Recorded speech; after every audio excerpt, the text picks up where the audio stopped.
So hey y'all, I'm back with another video. So tonight's video was yet again another Chioma Chats video on camera edition. Hurry up, let's cue that theme song. Chioma Chats. Chioma Chats. Chioma Chats. Chioma Chats. Chioma Chats. Hey, Chioma Chats. Chioma Chats. Chioma Chats. Hey, Chioma Chats. Chioma Chats. Hey, Chioma Chats. Chioma Chats. Hey, grab a snack and bring it back. Hey, Chioma Chats. It's Chioma Chats. Hey, get it, shake. Come on, girl, get it, shake. And it's Chioma Chats. Okay. Welcome to a long overdue episode of How Many Subscribers Can I Lose Tonight? As you guys can see from the title, we are doing random opinions. I do not know why I haven't done one of these in like a long time. I don't know. Random opinions was something that actually really helped my channel because although I would lose subscribers, I would gain a lot. People get so offended by your opinion, but it goes to show that everyone has one, and there are some thought-provoking conversations, but also some very polarizing conversations that can happen when you just share your opinion. Some of y'all are gonna be like, I can't support sis no more. Like, she really believe, okay. It's never that deep, honestly. I would have to literally have like the most radical opinion for you to say bye. But some people are offended or they just don't go for certain things. You do have the right to react that way. So this is going to be a two-part video. One is dropping tonight and the second half is dropping tomorrow night because I had so many and I'm like, nah, I gotta do two parts. If you're ready for these random opinions, go ahead and give this video a thumbs up, okay? And without further ado, let's get right into this video. So my first opinion is people standing up when the plane lands. I'll never understand why people feel the need to stand up the second the wheels hit the runway. I don't know what it is, but it just actually really irritates me. Like, we're all going to the same place. The door isn't even open yet. They haven't even told us where we're gonna get our baggage, but here goes half the plane crouched over the aisle, holding their backpacks like it's a race to go nowhere. Literally. And what makes it even worse is that people will literally block the aisle even when there's an announcement asking passengers to let someone through for maybe they need to get to a connecting flight or whatever. I had this exact experience flying from Philly to Raleigh last month. The flight attendants politely asked everyone to stay seated so a couple, this was an older couple, could make their connection. And guess what happened? Nobody listened. Nobody listens. Everyone stood up anyway, shuffling and reaching for their luggage like they were being chased out of the sky. Like, it was crazy. To me, it just shows how socially unaware people can be. It's this weird combination of selfishness, which is really what it is, and impatience that doesn't actually get you off the plane any faster. Like, if anything, it slows everything down because now you've got 30 people blocking the aisle at once instead of just waiting and exiting row by row like we're supposed to. You're not saving time, okay? You're just making it uncomfortable for everyone else. And also, I want to say this, half of the people who stand up first still move the slowest once it's time to actually walk. Have y'all noticed that? Grab your bag and keep it moving, please. Let's all get to baggage claim or to ride share or whatever, or our next gate like civilized humans. Thank you.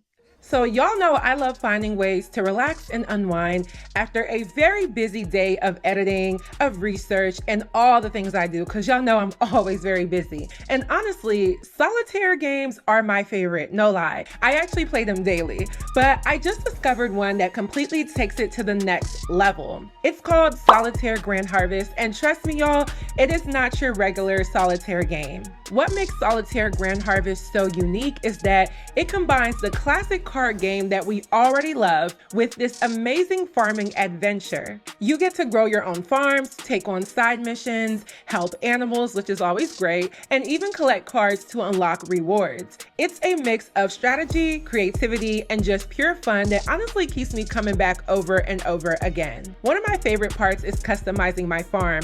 I love seeing it grow and decorating it the way that I want it. I'm very nitpicky about my farm, okay? It makes the game feel really personal. And then there are all the quirky characters. I have this little dog on my farm that I adore. He reminds me of my dog. And interacting with characters like that really makes the game feel more alive. Every time I complete a level or finish a side mission, it's just such a satisfying little win. You know that feeling when you finally solve a tricky solitaire puzzle? Multiply that by 10 when you add all the farm fun on top. I also love that you can play with friends, right? Sending gifts, growing crops together adds a whole social layer to the game that makes it really feel interactive. And the best part, it's completely free to play and 100% ad-free. So you can just dive in and enjoy without any interruptions, which is really great. I've genuinely been loving my time on Solitaire Grand Harvest, and I know you guys will too. So if you're looking for a fun way to relax or challenge yourself or build something totally unique or all of these things, you should definitely check it out. Download Solitaire Grand Harvest now using the link in my description and start growing your own farm adventure today. Trust me, it's way more than just solitaire. It's a full experience that you're going to love. Thank you to Solitaire Grand Harvest for sponsoring today's video.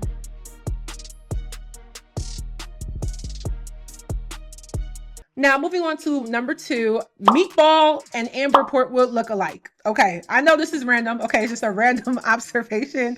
But hear me out though. Meatball from, Philly, the comedian, and Amber Portwood from Teen Mom could literally be long lost cousins of some sort. I know they both had different races, but to me, the resemblance is very uncanny. And look, I've been following Amber since the first season of Teen Mom. I don't actually follow her on social media, but I know who she is. I love Teen Mom, by the way. So I've seen her evolution or lack thereof. At one point, I really was rooting for her after she went to jail. I thought maybe she'd get out and, turn things around. But unfortunately, I think there's something much worse wrong with Amber. Her behavior hasn't reflected any change. Her relationship with her daughter, Leah, is still strained. And a lot of the headlines surrounding her aren't exactly positive. I even saw one recently about Janelle, and I was just like, no shocker. Meanwhile, Meatball may have been on Baddies and she's a Philly comedian. I've been watching Meatball for a while. I'm obviously from Philly, but I do believe she's living her best life at this point. I saw her on Drewski. I saw a recent clip of her. I think it was with him. And I was like, wait a second. They kind of favor each other. I know I'm gonna get a little flack for this one. It's not exactly the same features. It's more of like, they're just like racial doppelgangers. Okay. You know how people say that Kourtney Kardashian and A-Marie look alike, even though they're obviously from different races and different backgrounds? That's basically what I'm getting. That's just basically like that. If you put Meatball and you put Amber side by side, it's almost a little bit eerie. Same kind of face shape, same small eyes, same kind of expressions. It's one of those like comparisons that make you just kind of do a double take. Or maybe it was just me. Okay. Moving on to number 3, Cardi B's new song, 8. Okay, I gotta give this to Cardi. I'm not gonna lie. 8. Her whole song, outside, the concept, the lyrics. The only thing I didn't really care for was the beat, but I still feel like it, okay? Whether you like Cardi or not, and I've been very critical of Cardi, you cannot deny that Cardi knows how to deliver a hit song when it is a hit song. So her new song to me is fire. And the thing about Cardi is that she always brings energy and personality into her music in a way that a lot of rappers don't anymore. I feel like she hadn't been doing this. She probably has been being held back by her marriage and her ex-husband at this point, Offset. I don't really see Cardi as somebody that has bars. I think she has more of a charisma on the way how sometimes she was riding the beat in the beginning. That's what makes you feel like you're actually at the party with her, even though you're sitting in traffic listening to the song. And I'm a radio listener, so I've been hearing the song a lot. I don't think Cardi even played it safe. I like the fact that she went straight for this man's neck. And literally, that's what he deserved. I was listening to the lyrics with my boyfriend. I'm like, yeah, you gotta listen to Cardi's new song. He was like, honestly, as a man, this is a dagger to the chest. I think people were writing Cardi off, including myself, because I'm like, where's the album?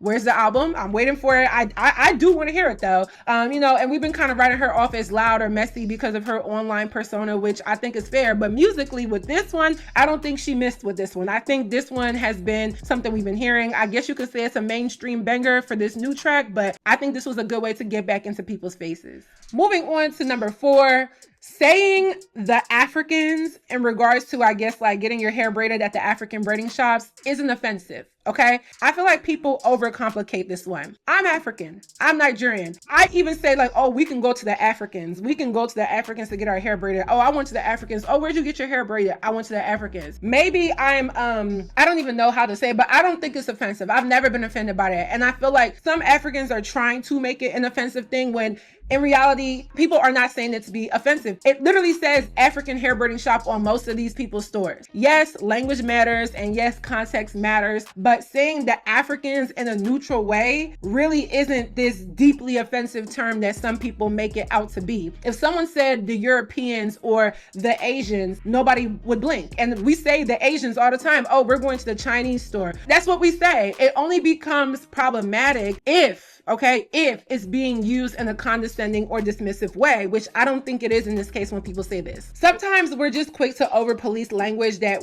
we miss the bigger picture. Like if someone is genuinely referring to a group of African people in conversation, especially with this case with African hair braiding, that doesn't automatically mean they're being disrespectful. I think the tone, the intention, and the context are everything. Honestly, I think we should focus more on dismantling the negative stereotypes tied to Africa and Africans, and diaspora wars, rather than nitpicking the phrasing, because we've been saying it for so long. Because a lot of times the outrage is a lot more performative wokeness than actually addressing real issues like xenophobia towards Africans, ignorance about the continent of Africa, some people still think it's a country, or again, diaspora tensions. Moving on to number 5.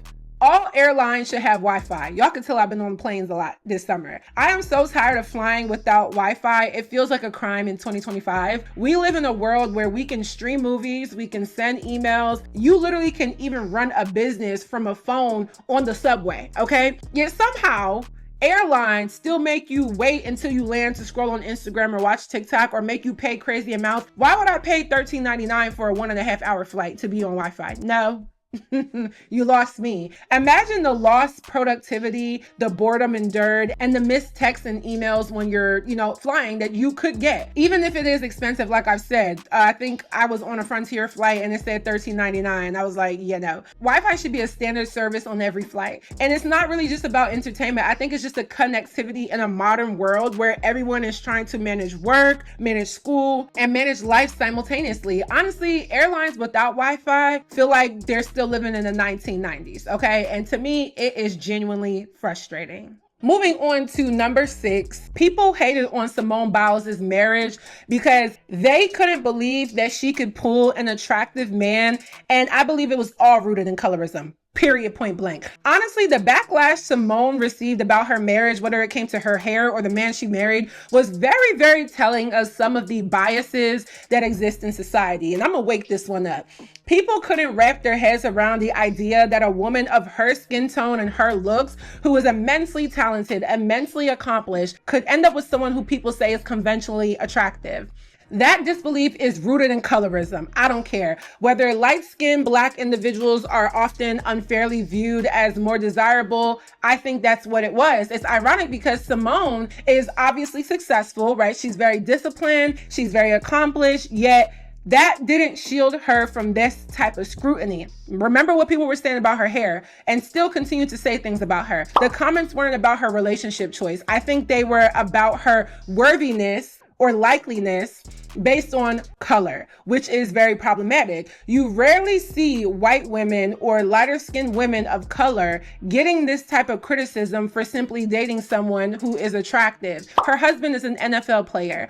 This kind of public policing of Black women's relationships really confused me because it definitely perpetuates insecurity and discourages self-love. It also shows how society undervalues Black women who achieve greatness in multiple areas of life, like sports, right, in this case, and career and personal life simultaneously. And I do want to say this too. I do think her husband, Jonathan Owens, definitely kind of added to this, because once that whole thing came out, I didn't know who she was. Yeah, you're kidding me. You don't know who this gold medal, I'm talking, 8-time gold medalist or something like that for gymnastics, one of the most viewed sports in the Olympics every year. You don't know who she is. You knew who she was. Okay, maybe you didn't know her that deeply because you didn't pay attention to gymnastics, but at least you have to know that name. I mean, during the Olympics here in the United States, Simone Biles was plastered everywhere. So that did add to it, but that came after the marriage, okay? Initially, when people saw her, that she was engaged or whatever it was she was dating, I think people were definitely hating on her because they didn't think that she could pull that. People like Simone shouldn't have to justify their happiness though. And the vitriol she received reveals more about the audience's biases than about her or her husband, okay? No matter what they've said. It's a clear example of how deeply internalized colorism affects affects perceptions of love and success. And I just have to keep it real.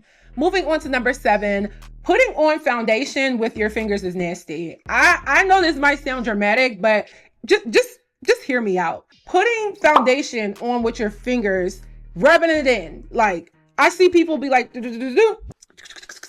me, that is so unhygienic. Like, I get it. Some people don't wash their brushes and that could be just as bad, and you can kind of wash your hands every time. So I get the debate. Like, I get like, hey, well, I wash my hands, then I wash my hands again. Cool. But I just kind of feel like if you're reapplying throughout the day, I don't like that. Your hands carry oils, dirt, and bacteria that can transfer directly onto your face, which can obviously lead to breakouts or irritation. Brushes or beauty sponges exist for a reason, and to me, they provide a smoother, more even application and help protect your skin from contamination, especially if you wash your brushes. I get it that fingers can be convenient. You know what I'm saying? If you don't have a brush, it's the best thing you can do. And I feel like they give you like a personal touch, but I still think the risk outweighs the ease, if you ask me. Fingers rarely give the same like airbrush finish that tools do, which is why professional MUAs almost never use their fingers. I also noticed that people using their fingers often end up wasting products. Foundation sticks to the skin on your fingers instead of blending properly on your face. And while we're being honest, rubbing a creamy product repeatedly over your fingers and then back onto your face and back into here and back there, it just seems a little gross to me. I'm sorry. I get that people like the feeling and I guess the intimacy of using their hands, but from a hygiene and aesthetics perspective, it's kind of nasty to me. It's one of those habits that is fine for casual use or if you have nothing else, but definitely not for anything serious. I can't do it. Moving on to my next one, number 8, the calligraphy year I was born tattoos are so basic. So basic. Like, everybody in this world is a follower. You want to know something I noticed when I was doing my model business back in Ohio? It was like every girl had the same exact tattoo. Almost every girl has a tattoo right here. And I don't get it because I feel like, it's not a bad place to have a tattoo. I wouldn't get it. I wouldn't get a tattoo of that nature. But it's like everybody have the same tattoo here. And then everybody loves a year 2001, 1994, 2008. Hope you're not getting tattoos if you were born in 2008. But on their ankle or on their thigh, I don't get it. It's just very, very basic. All right, let's get it. So what you getting today? My year with some lilies and a rose. Your year, like on your ankle, like the basic shit that everybody get? It's okay. Okay. I don't care what everybody else get. That's cool. What year was you born? In 1998. Okay, so we gonna go 15. Hold on. We got to start over. We need to go down some. You need to go down some? Nah, Yeah. I think that's cool. Just bear with me now. It's gonna have the butterfly right here. And then we're gonna put a butterfly in the corner, you feel me? Right there? Yeah, you feeling that? Make it a little thicker and shit. Then you're gonna have the rose. I can't really draw roses, so it's gonna be something like that. And then the little lily. Yeah, that's cool. You like that? Little shade right there. Yeah.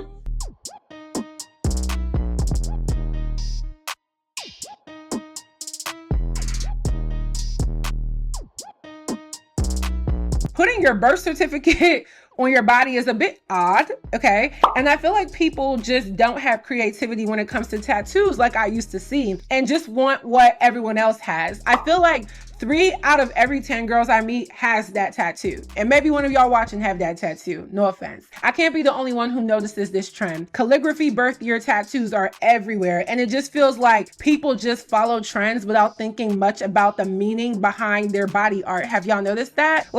There's something a little strange about literally putting the year you were born in fancy script on your skin. Like I said, like a permanent birth certificate. I get wanting to maybe commemorate something personal, but this kind of feels unoriginal at this point. I see it all the time. It's almost like people are copying Instagram aesthetics instead of expressing individuality through art. It's funny because tattoos are supposed to be a personal statement. I have aunties who maybe it's faded, but they still have the tribal tattoos that they used to do back in the day in Nigeria. And those tattoos tattoos meant that you're from this tribe or you're from here. Like, they were personalized by region. They were also personalized to that individual's family at times. So like I said, 3 out of 10 girls you meet literally have the same exact tattoo design in the same exact place. It is very clear the popularity stems from simplicity and trendiness rather than creativity. Like, I feel like being a creative in any form of art is like kind of hard to do these days because everyone kind of wants the same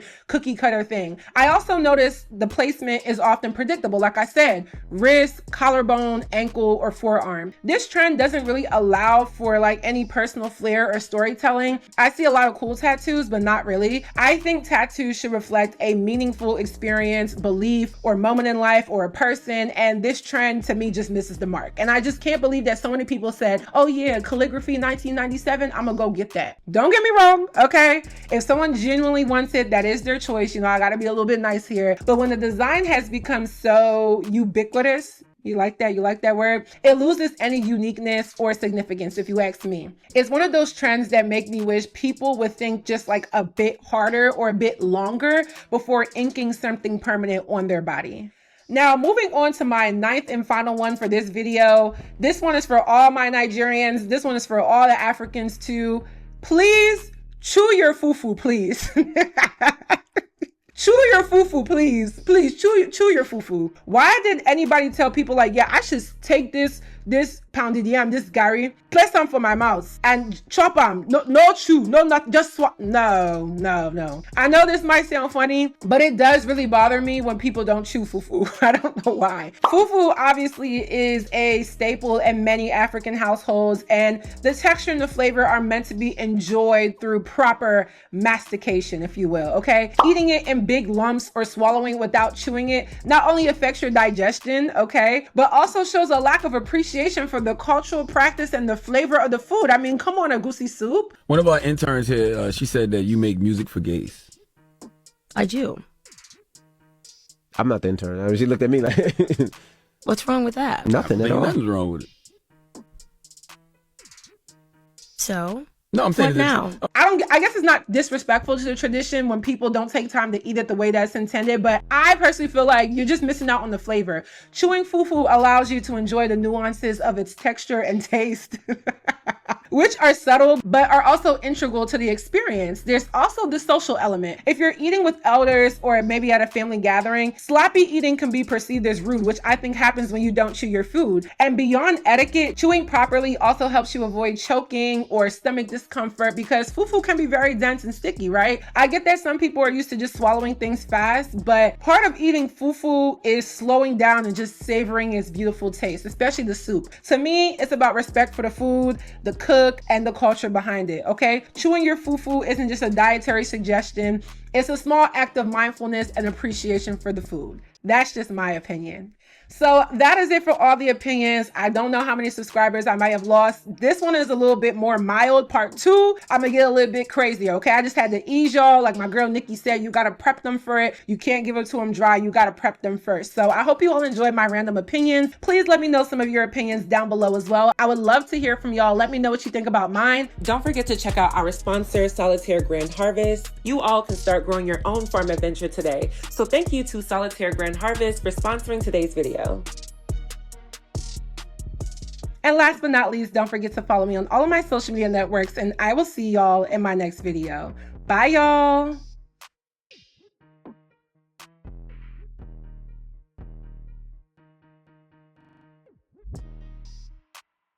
Chioma. Yeah, I love to hear my name called. Black beauty cutie coming back just like an 8-ball. Philly plays, then I go to Jersey, I'm the cake boss. Barking with my dogs, running through y'all like I'm Saquon. Oh, you again? OMG, I'm getting pissed off. I've been past you, I lapped you, coming fast just like I sit off. Nigerian girl, I'm somewhere hot, might go and get my wrist frost. I hate a hoe who like to tell she's staying at the Ritz-Carlton. Yes, I'm a 10, I really am a 10. I'm throwing bows, I'm swinging R's, I hit that Carlton. Not going 50-50, 50 cent with many men. I'm throwing shots from the key, they bouncing in the rim. Hey, you taking shots, you sour ass, it's all around the rim. Hey, I make it happen and impossible. Now